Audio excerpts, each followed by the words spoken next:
Welcome to Menopause Reimagined. I'm your host, Andrea Donsky. I'm a nutritionist for more than 18 years, and I'm in menopause. I'm a menopause educator, menopause researcher, and I'm the co-founder of wearemorphus.com, a company that helps to empower you in perimenopause and menopause to take control of your health and symptoms with nutrition, lifestyle, supplements, and research.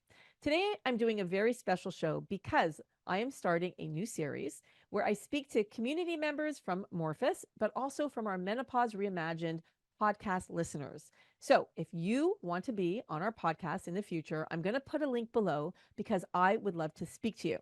So today's guest I was introduced to by a mutual friend. And when we were talking, I found out that she does some really cool things, including launching her own company while she's in perimenopause. She's in her late 40s and she's launching a skincare line. Her name is Susan Campbell, and she's the founder and CEO of Phosis, a skincare company dedicated to nourishing women during perimenopause and menopause. For the past 20 years, Susan has applied her extensive knowledge of yoga and Pilates in a therapeutic setting to create effective movement and strengthening strategies for clients suffering from low back pain, osteoporosis, scoliosis, arthritis, and cancer. With a special emphasis on clients 50 and older, Susan has witnessed firsthand how important strength, mobility, and balance are to successful aging. Passionate about a lifestyle rooted in wellness, Susan turned her attention to skincare after realizing how certain ingredients were negatively affecting her skin. After completing a diploma in skincare formulation and becoming a menopause coach, she created Phosis, which offers not only efficacious skincare solutions, but also education on lifestyle choices for thriving during this extraordinary chapter. Today, we are talking skincare. Let's welcome Susan to the show. Welcome to Menopause Reimagined, Susan. Thank you, Andrea. I'm so excited to be here today. And I'm excited to have you. And I'm excited to do this series because we met through a mutual friend. Mhm. And when we spoke, I'm like, you know what? I would love to have you on this podcast because you have so many interests and you're starting a new company, you're entrepreneurial, and yet, you come from the fitness world and Yes. you beekeep. You're like, Yes. I was like, oh my God, so many cool things that I think a lot of us would be inspired to learn about. So I'm excited to have you on and to just kind of ask you a whole bunch of questions and have you inspire our community. Sure, of course. There is so much that we can talk about. I wanted to talk a lot about skincare today and beauty health because I know from my own personal experience that when I was starting that transition into perimenopause and my skin was really changing, I was clueless about what those changes were, why they were happening, Yeah. and how to manage them. It just seemed like none of my skincare that I had been using was still working anymore. My skin was getting drier. I was getting rashes. I was getting scaly spots. They would itch. And it would be winter time and the skin would flake. And I just really felt like there's got to be more that to learn about this. And so that inspired me to become a menopause health coach. It inspired me to go to aromatherapy school. It inspired me to go Love that. to skincare formulation school and to use all that information to really understand what was happening to my skin and why, and how to make a difference about it. Well, whatever you're doing is working because for those of you who are for those of you who are listening on our podcast, I highly recommend coming over to YouTube when you have a minute. We're going to put a link below and actually seeing what Susan looks like. Your skin is absolutely beautiful. And you're Thank you. right. It's interesting. Before I was in menopause and I even knew I was in perimenopause, I remember once I met this woman and she was saying to me, she had been in menopause. I think it was like 5 years at that point. And she was saying how her skin changed so much Mhm. even 3, 4 years into being into menopause and being in menopause, and I was like, "Really?" She's like, "Yeah, my skin is so dull, and it's just not the Yes. same, and it's so dry." So what you're saying is so important that we actually understand what's happening to our skin so that we can do something about it. And we absolutely can do something about it. I know that sometimes menopause and perimenopause feels like we're out of control of our own bodies. Like there's all these shifts happening with the hormones, and we are not in control of those shifts. But there are absolutely things that you can do with your skin. So the question that I get most is that, is there anything I can do to help wrinkles from the inside out? And the Yes, answer is please. yes, there absolutely Good. is. So before I cover what you can do to help from the inside out, let's quickly cover what you should not be putting into your body if you want to make sure that you have the most glowing, radiant skin possible. So Okay. you won't be surprised at this first one. Smoking. Please stop Mm. smoking. If you are still smoking, smoking does horrendous damage to your skin and likely to the inside of your body at all. But of all the things that people engage in from a lifestyle perspective, it actually is very, very harmful to the look of your skin over the time. So if you are still smoking, please go ahead and cut back or stop if you can.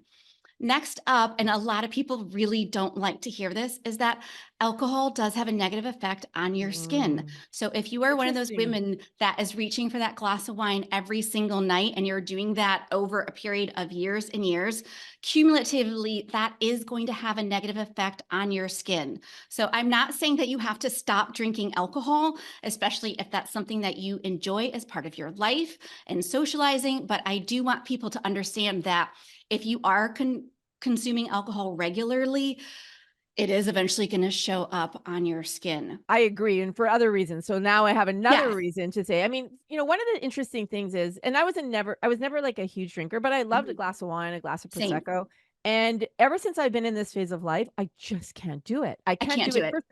I mean, even a sip of wine, and I love red wine, even a sip creates like these crazy hot flashes for me, and it disrupts my sleep. And we The know sleep. that, oh, the sleep is The huge, sleep. and we're already having, we know it's the third most common symptom in this phase of life, but the sleep is so important. And when we drink, what happens is the alcohol metabolizes, and when it metabolizes, it wakes us up during the night. So here's now another reason Another reason. why alcohol, forget, the brain health, forget the sleep, forget everything else. Yeah, why we really need to be mindful, ladies. And I know, it's one of those things. I know it's such a tough thing to get your head wrapped around, especially over the last several years. A lot of us were drinking, even a little bit more. So I get it. But if you can listen to what Susan's saying, there's so many benefits to just really minimizing or avoiding it entirely. What does alcohol do to the skin in particular? It helps create a hollowing effect over time. So you're losing some of that fullness in your cheeks. Really? And it does Wow. it increases the look of fine lines and wrinkles. So it really just, again, to your point, if you Okay. haven't already seen the negative effects of alcohol, just because it does dysregulate your sleep, if you needed another reason, it's Okay. going to show up on your skin Interesting. over All time. right. Yeah. I learned So something very new. Okay. interesting. Thank you. So also a diet that is very high in processed foods, high in carbohydrates, and high in sugar also contribute to the look Mm. of fine lines and wrinkles. So you really want to be managing what you are eating and try to stay away from the processed foods. And again, wrinkles happen over the course of time. You may wake up one day and see them for the first time, but they have been in the works for a while. So when you think about your diet, you want to think about it holistically and big picture, not necessarily, oh my gosh, I ate a bag of some junk-ish food. My Right. skin is going to be terrible tomorrow. Okay. So Right. I'm not saying that like you have to give up the things that you enjoy eating, but you just want to be mindful overall of what that may be doing to your skin. And also, this is another really hard one for women, sugar. Sugar is Mm, so hard it's a on big our one. skin over time. So if you have a high sugar diet, I strongly encourage you to make some different choices. Yeah, I mean, and processed sugar again, it's one of those things that are not good for us overall. So No. really minimizing, trying to really focus on those whole foods. We talk about that a lot on this podcast.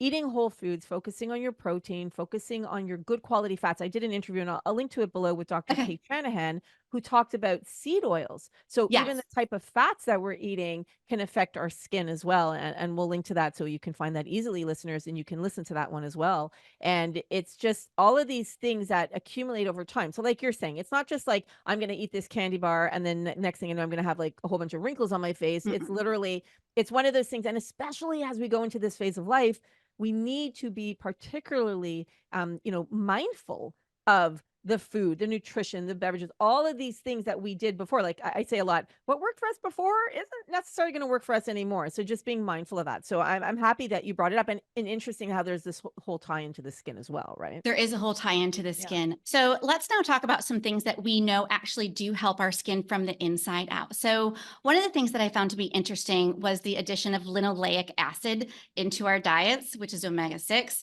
Right. But you want to be careful not to have a diet that's very heavy in omega-6 without balancing it with an omega-3. And Andrea, I believe you have a product that can help with that.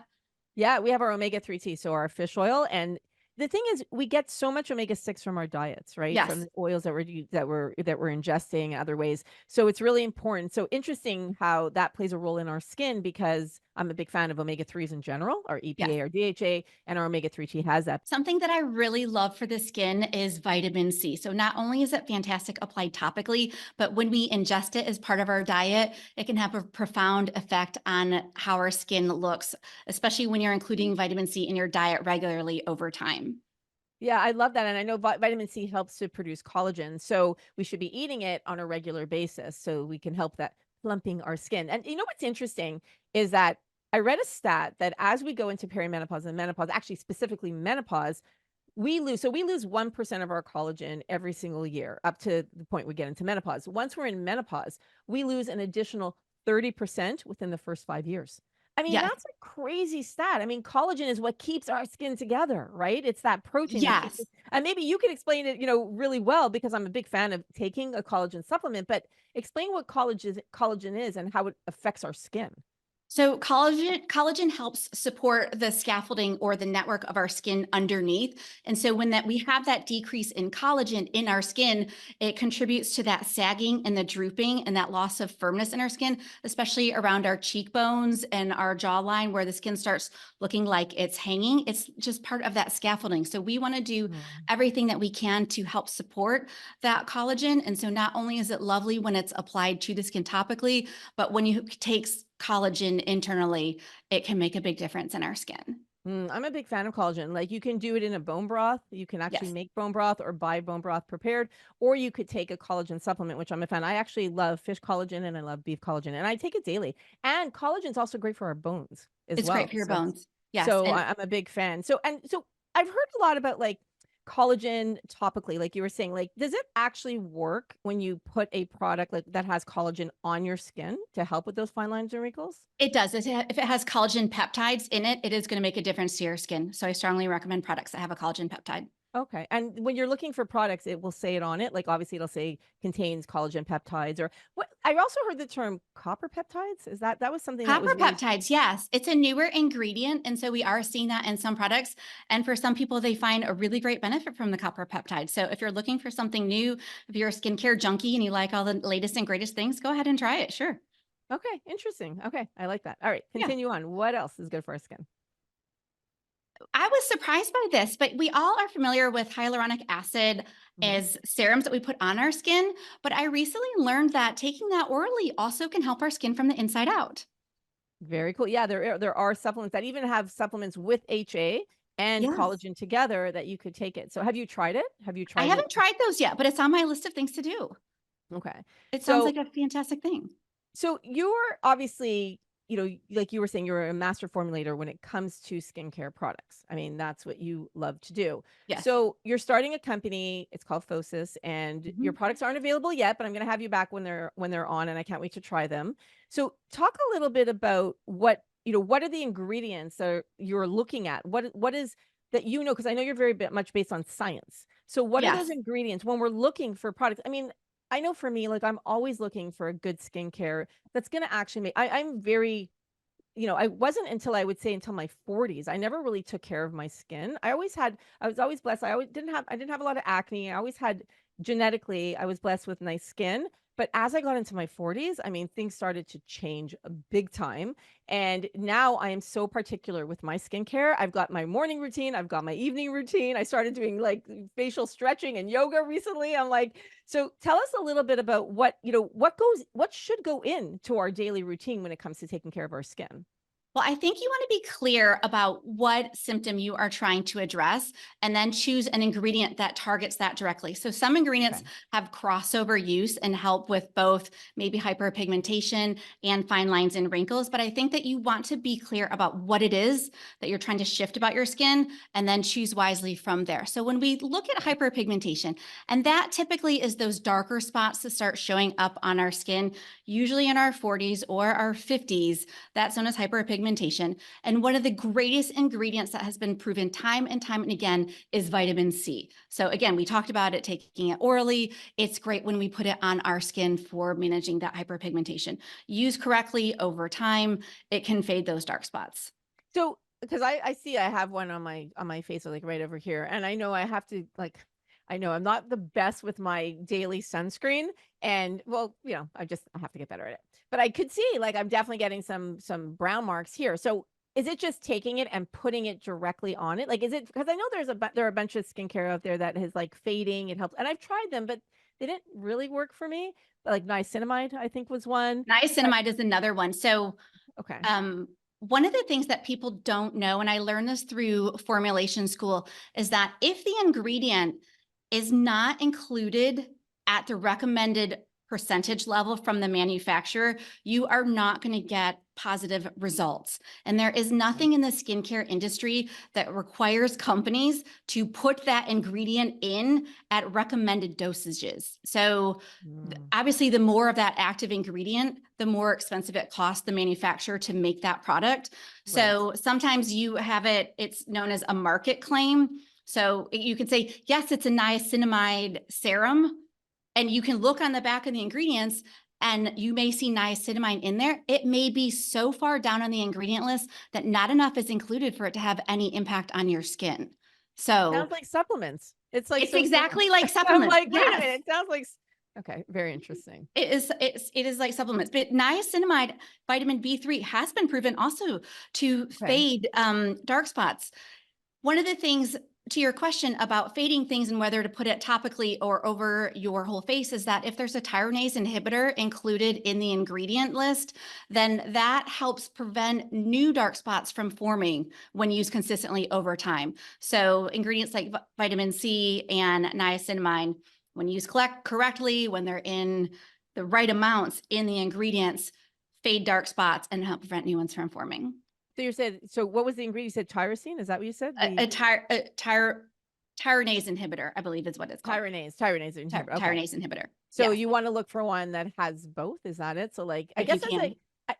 like, obviously skincare is not my expertise, but knowing what we put on our body and all that, yes, but like actual like formulation and what we should use, definitely out of my lane. So I really want to understand for myself as well as a consumer, for everyone who's listening, is like, okay, so how do we know how to pick these? Like, how do we know how to pick the best products that are going to work? Like, I didn't realize that there is no, I guess, like companies can put in whatever they want in their skincare and doesn't necessarily have to have the certain dosage that works. So how do we know that we're getting good products, I guess, is my I question. would go with companies that have run their own clinical trials, third-party clinical trials with before and after pictures. So you can Okay. see the change on women's skin from using the Okay. products. Okay. I Yeah. think that's just Interesting. one of the best ways, I mean, if people can get away with selling something that doesn't work and they're still making money, people can do that. I mean, unfortunately, skincare, like many other things, is a business, and people are preying on women's fear about looking older, but that doesn't mean that the products actually have to work. So I also recommend talk to your friends, see what other people are using. Do they like their products? Have they seen changes on their face?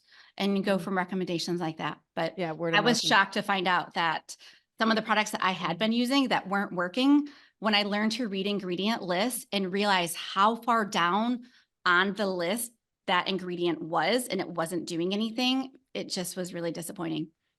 Yeah, no, for sure. Now you want things to work, especially, as we're aging, we want our skin to have, we want it to plump it up. We want it to hydrate it. We want it to, exfoliate whatever it is, like, or get rid of those fine line of the hyperpigmentation, whatever it is Hyperpigmentation. you want it to work. Right. So that to Right? me is the key. And especially budgets are involved. Right. So like, for example, you can go and get all these things done through, Yes.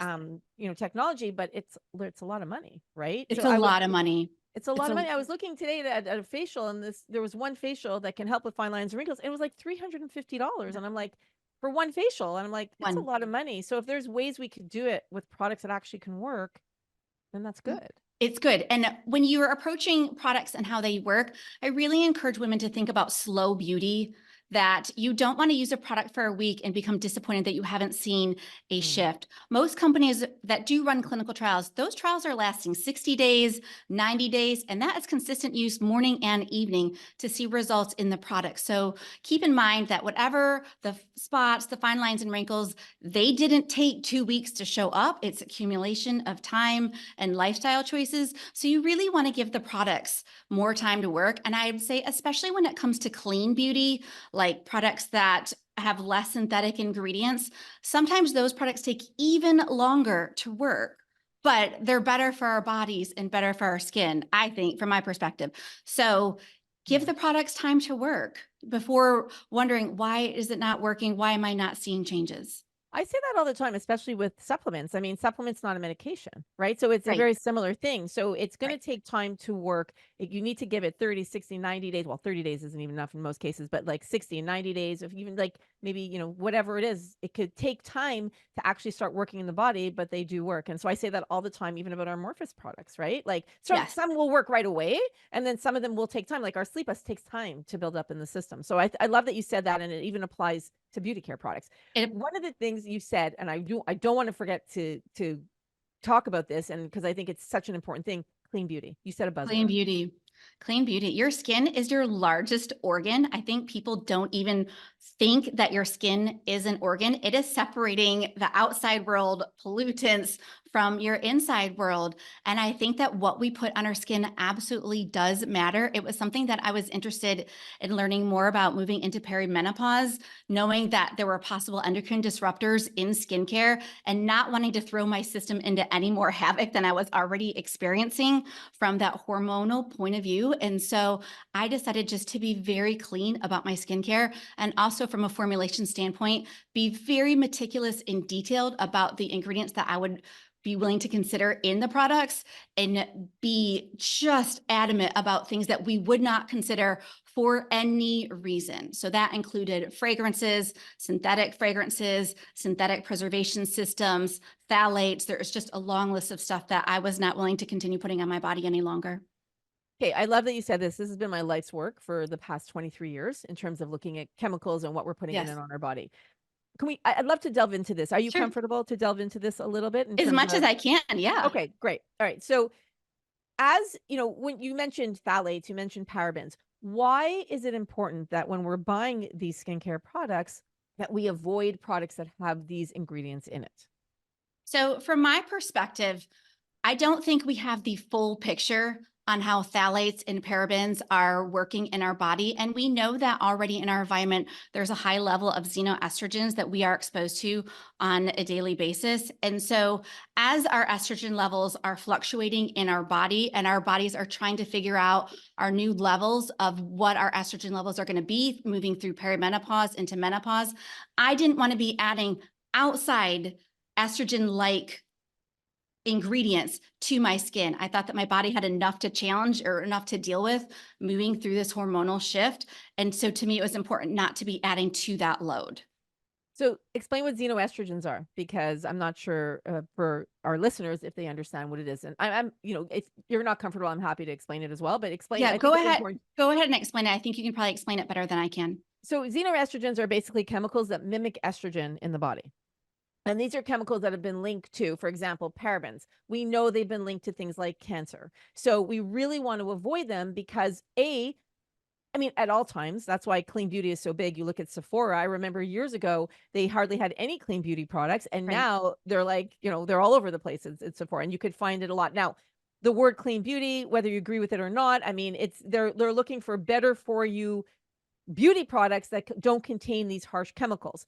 Are you familiar, Susan? I know that in Europe versus North America, there are so many more ingredients that are allowed in North America in our beauty products than they are in Europe. Are you familiar with the number? Because I remember it's like a huge discrepancy in terms of what that is. It's a huge discrepancy. I'm not familiar with the exact number, but if you formulate to meet the EU regulations, those are the tightest, strictest regulations anywhere in the world. So the products that I'm working on meet EU regulations, because it's important Amazing. to me to make sure that we are Amazing. offering the safest possible product for women, and also that it can be the most efficacious. But it is almost like the wild, wild west in the United States in terms of ingredients that are allowed at this point, and it is going to be It's changing. scary. The FDA has come up with new federal regulations that go into effect at the end of 2023, but it's astounding at the amount of ingredients that are used in the US that are absolutely banned overseas. And I think we should all look to those EU guidelines as a way to understand what we should be putting on our skin. Yeah, and I'm gonna do the research and I'll put it below. I forget what that number is, but it's a huge number. It's a huge And number. It's astounding. And then you ask yourself, like, how come, right? Like, how are we allowed all of these? And that's why it's so important. And ladies, like, you know how I'm a big advocate for empowering yourself, whether it comes to your food, whether it comes to your beauty care products, what your health, your blood test, whatever it is. Just doing your own research is really important, and you really understand. And I actually have a friend. Her name is Amy Ziff. She runs Made Safe, and I'm going to ask her to come on the podcast because we can delve even a little bit deeper into what these chemicals are. So thank you, Susan, for Yes. even bringing that up, because I think it's an important topic that we talk about as we go into this phase of life. We're more prone to so many more things as we go into perimenopause and menopause. So understanding what we put in and on our body, like our skin is our largest organ, and we absorb 60% of what we put on our body. Right. So we might think, oh, it's okay, I'm not ingesting it. You're actually you're absorbing it. You're You're actually absorbing absorbing. it. And I think women just don't think about that because we're not taught to understand that that is Yeah. how our skin functions. So you do want to be very careful about what you're putting on your skin. And again, just like the food, it's not that if you use a product that has a paraben in it once or twice, like if you're on vacation and you're at a hotel and there's a lovely Exactly. smelling lotion that you put on your legs, that everything is going to fall apart. But when you think about putting a lotion anywhere on your body once or twice a day over 10 years, 15 years, 20 years, what's the toxic load accumulative buildup of that? So for Yeah. me, that was something that I was thinking about when I was creating formulas and making sure that I wasn't using ingredients that were going to contribute to that toxic load, those known ingredients that can lead to cancer. What are some of those ingredients? I mean, we talked about The phthalates and parabens. parabens, What are some the other phthalates and ingredients parabens. that you're like, absolutely not, this will not be in any of our Phosis products? Fragrances and synthetic fragrances were also things that I Mm. absolutely was not going to have that in any of my ingredients.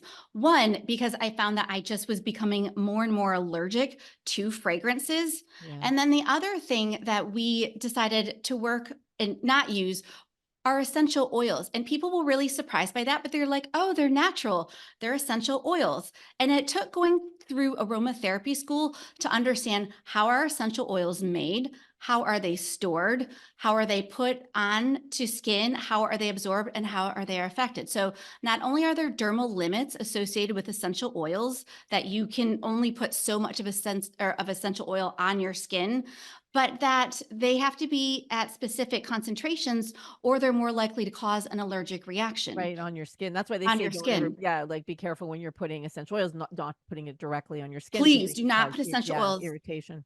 directly on your skin. But the other thing that I found interesting about essential oils is that they have a shelf life. They have an expiration date. And Go in the rancid. industry, they are sometimes cut with synthetics, and those synthetic ingredients are undetectable to the human nose. So, unless you're going through third party testing to see if that essential oil is absolutely fresh and pure and unadulterated, you may not know what's showing up in your skincare. And so, as those essential oils expire over time, that can cause redness, it can cause rash.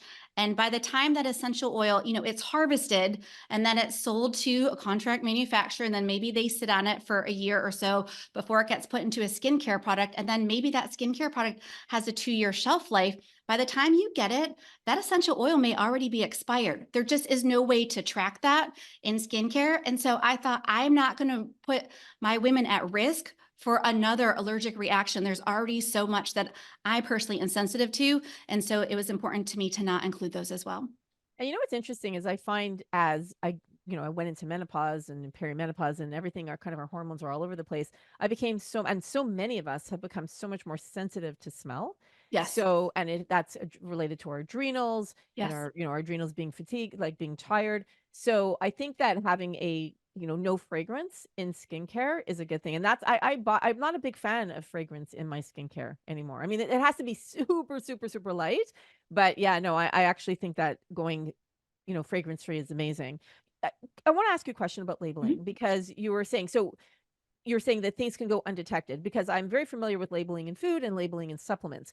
What are labeling requirements in skincare? So they don't have do companies not have to disclose everything that's in there? Is that something that's voluntary? Tell us a little bit about that.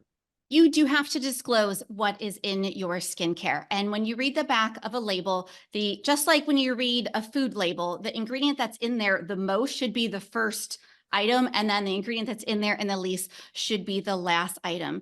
The federal government has not changed skincare guidelines since the 1930s. So Oh the my gosh. guidelines are Wow. way out of Crazy. date. But like I said, they are changing them at the end of this year. So we Good. are going to see some new and better regulations coming into the skincare industry, which from my perspective is long overdue and really exciting.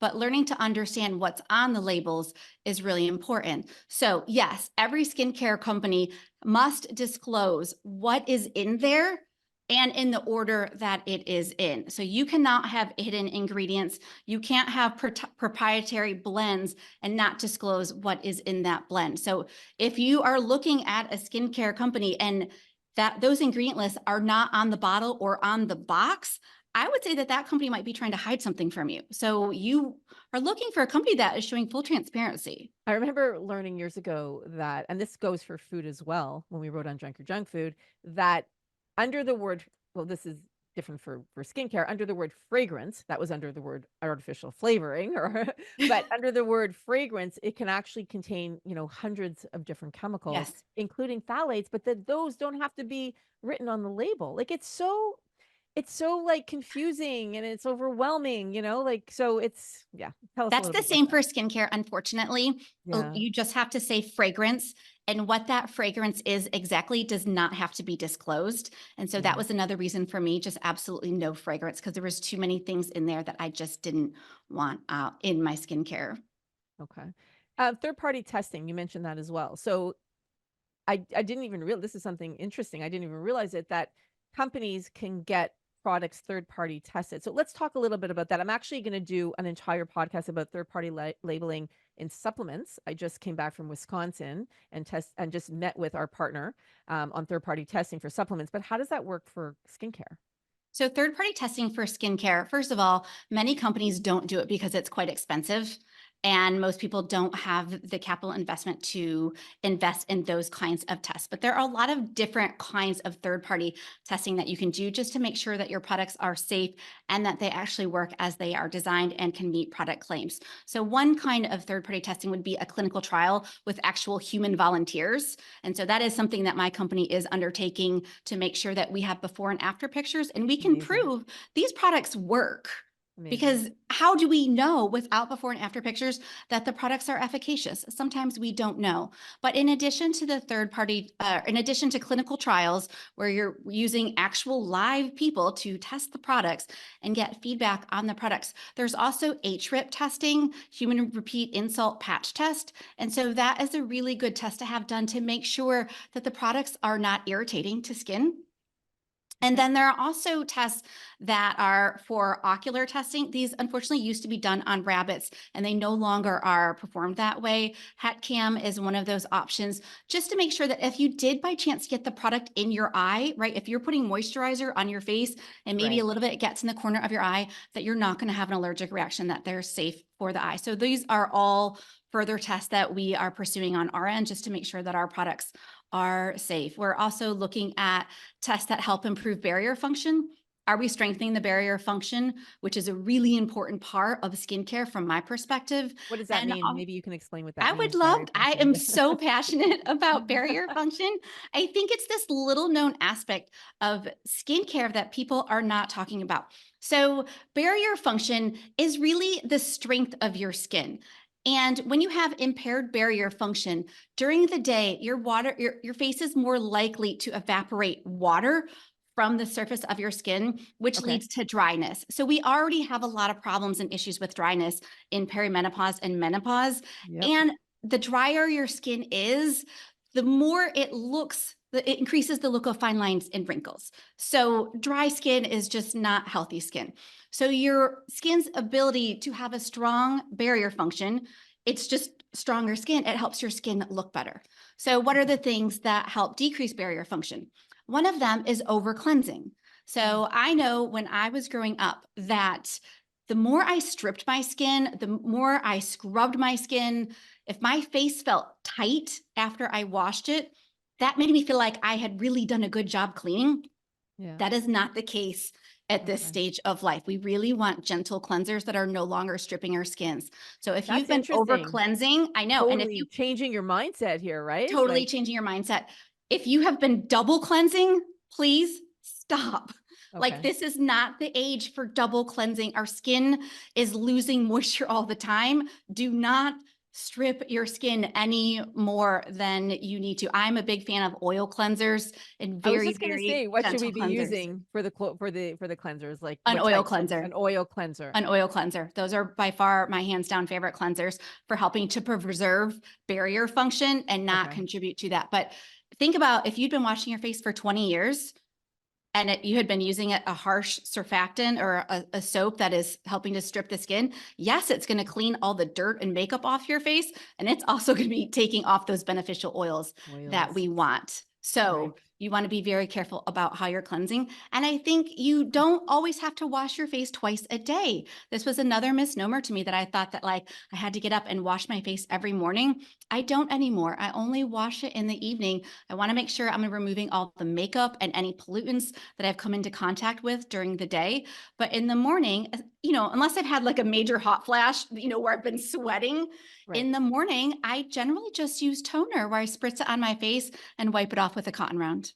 Interesting. So not cleansing it again, just using a washcloth, using Washcloth. toner. Yeah. Because so that was my question, is because we've got this night routine. So do Yeah. we want to remove all of the creams? Because at night, again, for the little that I know, as a night we're using a heavier cream on our face at night and a lighter one in the morning. We want to remove that from our face before we apply our morning, like before we apply our new creams in the morning. Is that it? That is it for sure. I Okay. think now some people, their skin is so dry, the remnants of that heavier night cream are completely gone Okay. by morning. But if it makes you feel better, maybe even just splash some cold water on your face or gently pat it with a warm, not hot washcloth, please. Please do not wash your face with hot water, warm water only. Then that can be fine in the morning. I like to have, I think of it as a fresh palette in the morning. So I apply different serums in the morning than I do in the evenings. And so I like to do that by just having, either toner to cleanse my face in the morning or water, but you don't need to wash your skin in the morning also. How come not hot water? Is it just that it dries it out more? Hot water dries your skin out more. Mm, So for all of you that love those really hot showers, and I confess, I am that person. I get so cold that I love these hot showers. It's really harsh on your skin. interesting. And in your body, because so many of us too, with our dry skin on our body and our Yes. dry, like just dryness everywhere, itchy ears, like all of that. Yes. So it's important, to really think. It's interesting to hear you talk about this. So thank you for sharing Yeah. that. So ladies, warm, not hot water when you're showering. Or if you have Remember, to have some hot water, like just keep it short, short, right? exactly. Like keep it short. Don't take a 20-minute scalding hot shower. It is Okay. just, I mean, if you're concerned about your skin health, it's just not going to be great for your skin. I have another question. So when Sure. we get out of the shower, I remember my sister-in-law years ago told me never to wipe my face, never to dry my face. Let the water evaporate on its own and take your hyaluronic acid and put it with the water that's on your face and rub it in. Is that what we should be doing to get that hydration? But also, like, what are the steps? Like, there are so many products. Like, here's a serum, here's an oil, here's a cream, here's what do we really need in order to see that difference so that we can see our skin looking beautiful and and vibrant?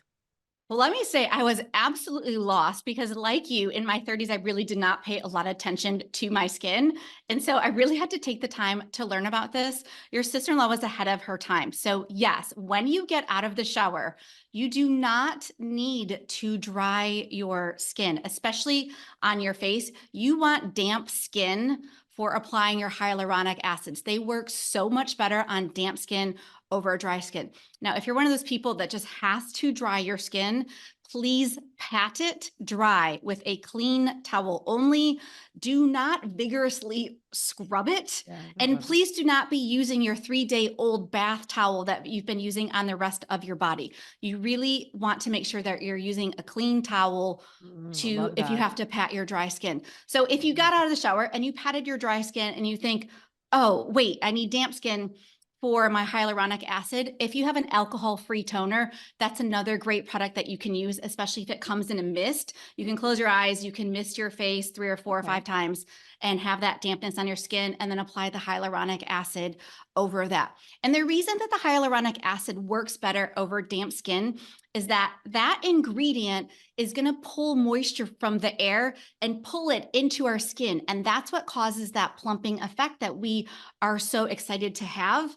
Especially if you live in a very dry climate with low humidity, there is no place for that hyaluronic acid to pull moisture from the air. So it's just best that if you dampen your skin and then apply the hyaluronic acid over it. The product works so much better. If you've been using it on dry skin, I strongly urge you, try it on damp skin and be amazed at the results. Yeah, no, I definitely feel a difference. Like, and also again, going back to the fish oil, like that's really amazing for skin. It keeps your skin hydrated from the inside out. Yes. So between that and between my skincare routine, I find my skin is awesome. Like I don't even yeah, the dryness is just, I used to get when I was younger, I would get a lot of dry skin. I would say it was more on the dry side. And now being diligent makes a really big difference. Okay. So we apply the hyaluronic acid, we get out of the shower, we don't wipe our face, we apply the hyaluronic acid. What goes on next?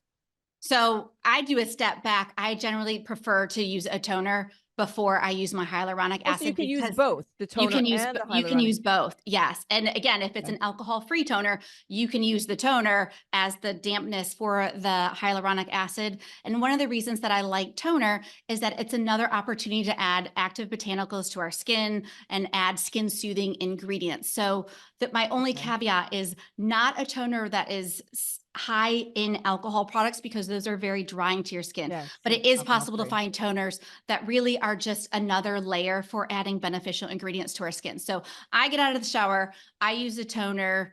Generally, because I do an oil cleanse, which is a less aggressive kind of cleanse, I use a toner and then wipe a cotton round over my face to make sure that I've cleared all the residue of the makeup of the day. So then my skin is dry, and then I will actually put the toner back on and put the hyaluronic acid serums on after that, if that's the part, whether I'm morning or evening. After the serums, then I go through moisturizer. So it depends whether it's evening, I'm going to use a heavier moisturizer. In the morning, I'm going to use a little bit of a lighter one. So And in the morning, oh, go ahead. so I was gonna say, so do you re-wet your face to apply the Mhm. hyaluronic acid? Like, I do. I'm asking, like, you do? Okay. I So do. you have like a spray bottle or something. Mhm. So you spray that, you do the toner, and then I didn't, it's funny. I always thought toner was for after you wash your face to clean the skin. Like I didn't really realize that it can actually help with hydration as well. It depends upon the toner, but Okay, let's so alcohol backtrack for free. a moment because, Okay.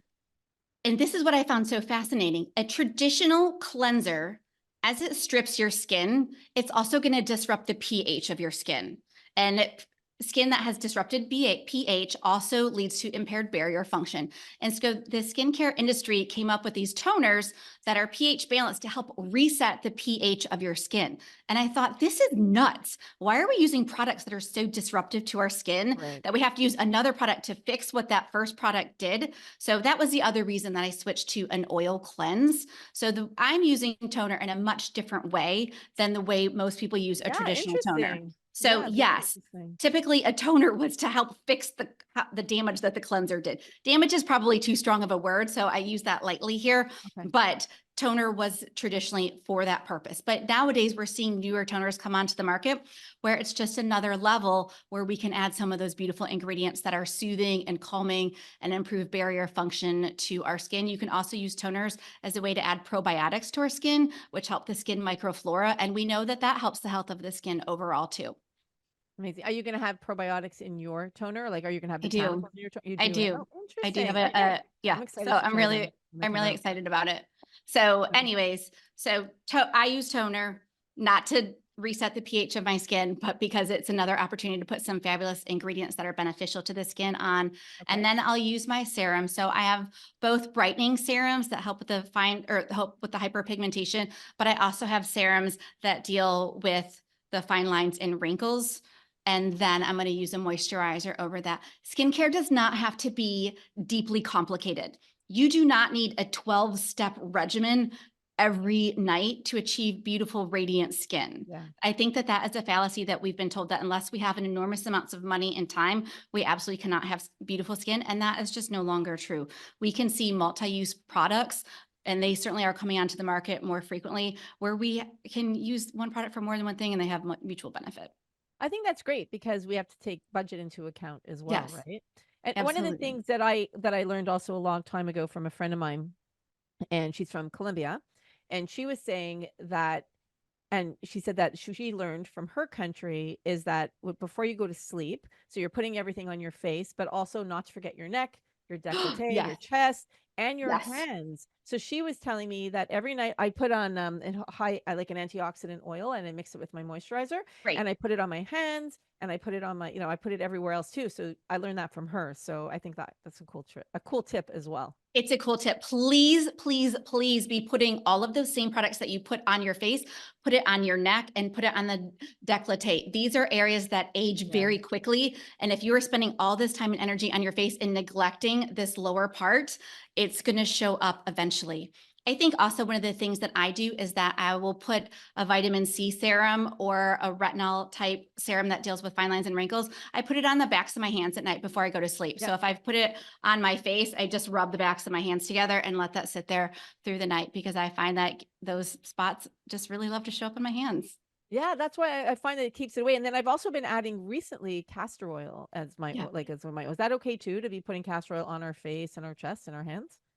I You rub may it around not. my cuticles Yeah, actually. it's great on cuticles. Some Okay. women may experience that it's a little bit too heavy for their face. So it Okay. may not be a great option for everyone. It kind of depends upon your ethnicity and how dry your skin is. But if you are finding that it's working really well, go for it. But you did mention that you put your antioxidant oil and you mix it with your moisturizer and then you put all of that I on there. do. I That is do. not the best way to use that. You really Oh, want to okay. do the moisturizer first Okay. and let that soak in for maybe 5 or so minutes.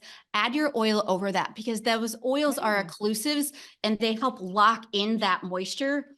And if Okay. you are putting them together, you're diluting it. So it's not Okay. going to Good have to quite the know. same effect. So I would strongly encourage moisturizer first, let it soak in, oil Okay. afterwards. So should we be waiting like even when we put on the hyaluronic acid, I'll fan my face, just try to get it to dry. Should we be waiting for it to dry like every single stage before you apply the next one? I Is that the do. right way to do it? I Okay. do. And it might just be, I walk into the other room and do something there and come back. So I'm not waiting 10 minutes between Yeah. Because you don't every have single time. Yeah. step. I don't have time. And I'm sure no Yeah. one else does either. But Yeah. I do wait for the products to absorb.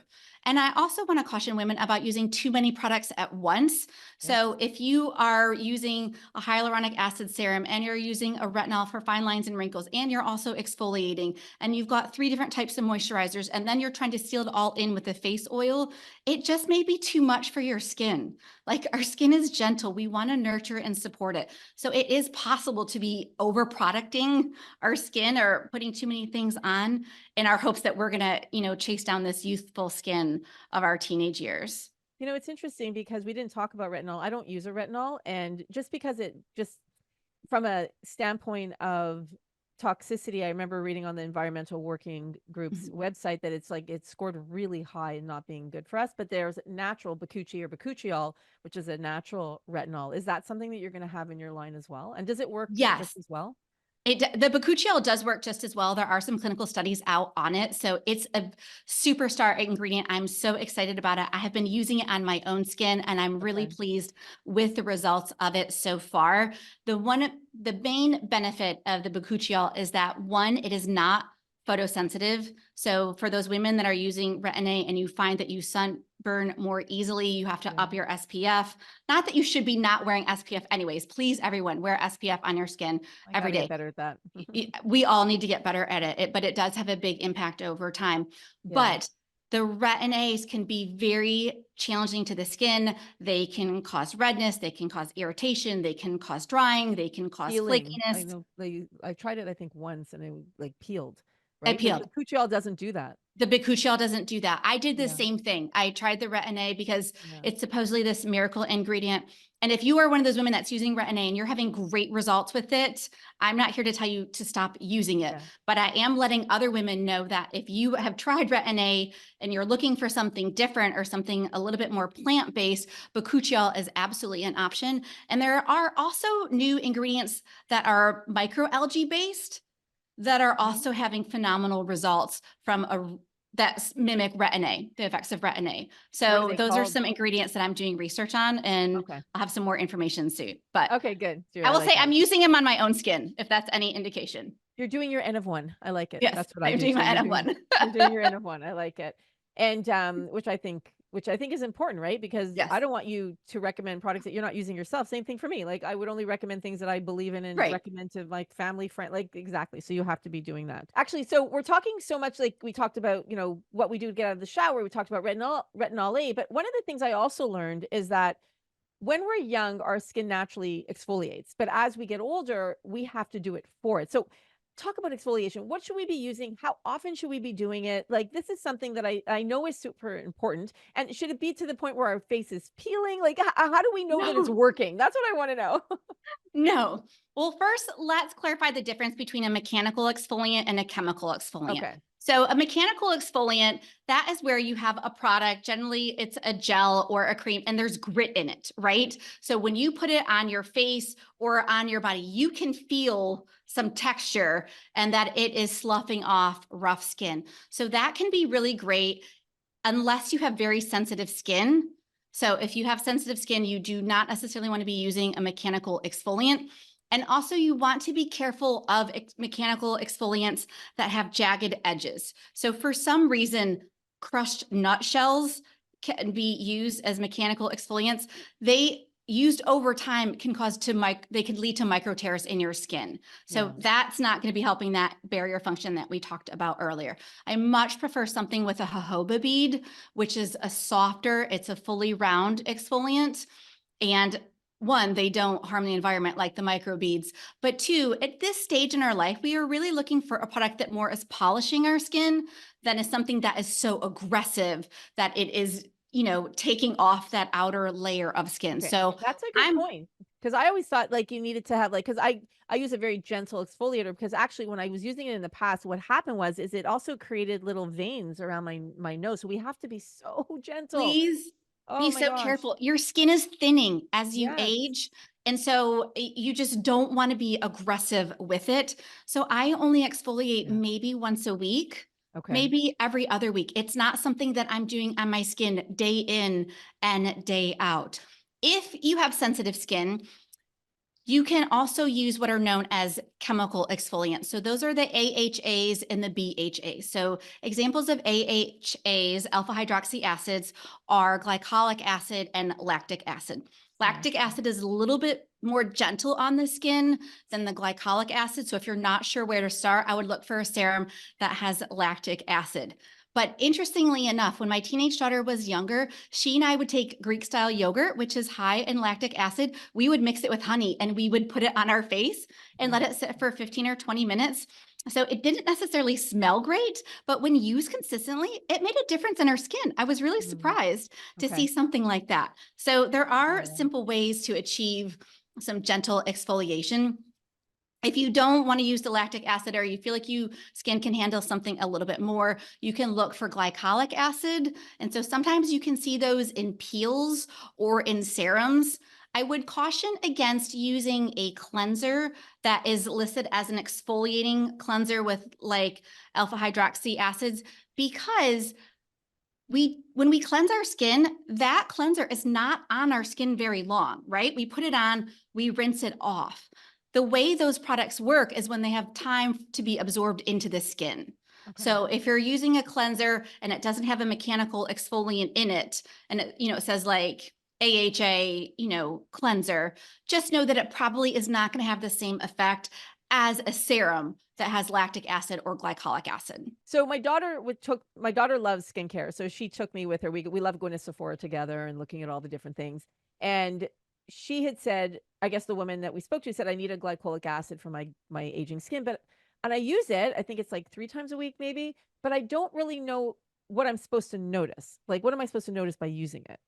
You are supposed to notice an increase in cellular turnover, which leads to a diminishment of fine lines and wrinkles. So it sometimes is also sold as Okay. a treatment for creating a newness in the skin, a brightness in the skin, but your skin should look more refreshed would be a Okay. good way to say it, not so dull.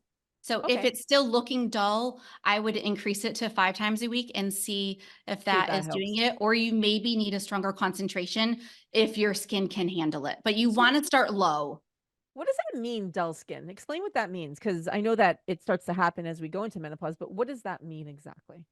Dull skin means that your skin has lost that radiance that you see. Like when you look at teenager skin, I also have a teenage daughter, and her skin just, it's like it glows from the inside, Mm, even without her doing anything to her skin. It's just beautiful and radiant. And as we age, the cellular turnover rate decreases. And so we get more of a buildup of that dull skin on the surface of our faces. And that leads to a look of just dull, dry skin where it just loses that sense of vibrancy. And so that okay. is something that is So really that's a important to me, because it doesn't, just because we're aging, it doesn't mean we can't still have radiant skin. yeah, and you can get that radiant skin even from the skincare products you're using, Yes. right? Like, yeah, that can help. What Yeah. are your thoughts on facials or doing other things like whether it's a DIY facial at home or going to get facials done? I love facials. I think that if it's not in your budget, you should be looking up DIY facials, because I also think it's time to nurture yourself.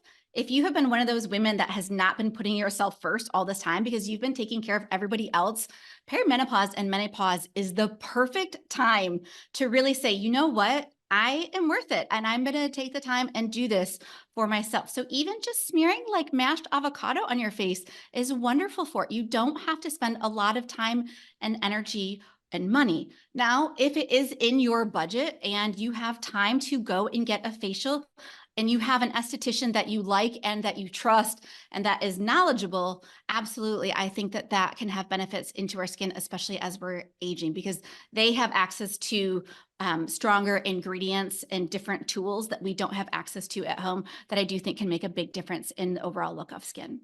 I have all these DIY face mat like DIY things that you put on your face at home Mhm. or under your eyes. I never do them. And I'm like, it's like I never find time between putting my 12-year-old to bed and like getting organized and basketball. Like, I'm like, I really need to find that time to do like that self-care. It's when I travel. That's when I'm able to like sit down and read a book and do that. But I do think it's a great thing to do because do you like them? Like you can buy like the mask that you put over your face and you sit there for 15 or 20 minutes. Do you find that they are actually helpful? I think it depends upon the brand and what the Okay. ingredients are. I've tried a lot of them and they just haven't worked. So I Okay. actually found on Amazon where you can buy the face sheets dry. They come in these little tablets that are just so adorable. And Oh, so I will okay. take my own serums and put them in a small bowl and soak the mask in the serum and Oh, then apply that to my face. So I just get a heavy dose of the serum. that is cool. I didn't know Mhm. that you could do that. I'm learning so much today. I love this. So that's very cool. So you can buy, you know what? If you could give us the link, I'll put it below and then Sure. people can check that out. So can you use it with food as well? Like you said, the mashed up, like well, maybe avocado is a little too thick, but I know like there's like some great masks you can make with honey and you can put like different ingredients. Can you use them for other ingredients, like Yes, I whatever it is? think that you Okay. can. Food I ingredients as mean, well. honey is, not terribly thin. So really you could just spread honey on your face and it's going to stick on its own. I mean, like I said, I like honey mixed with a Greek style yogurt, but depending upon how thick or how thin that liquid that you want on your face, you could certainly soak a mask in it and then go ahead and apply it. I think my daughter made one with like ground flax seeds. We didn't use it as an abrasive or anything. It was just literally putting it on for, Mhm. putting on the skin with the honey. And I think I tried that once. She got me to do that with the two of us. Did She, it work? it did. It made my skin really soft Yeah. actually. I found that it made it really soft because of the flax seeds. So it definitely worked. This is fun. Yeah. So before we go, I just want to ask you really quickly a couple of things. Talk about your beekeeping because I find it Oh, fascinating. It's more of like a hobby, and I know it's not really perimenopause or menopause related, but it is in the sense that it's something that you love to do and you found a passion. So just tell me a little bit about it because I think it's so interesting. I just really fell in love with the idea of beekeeping.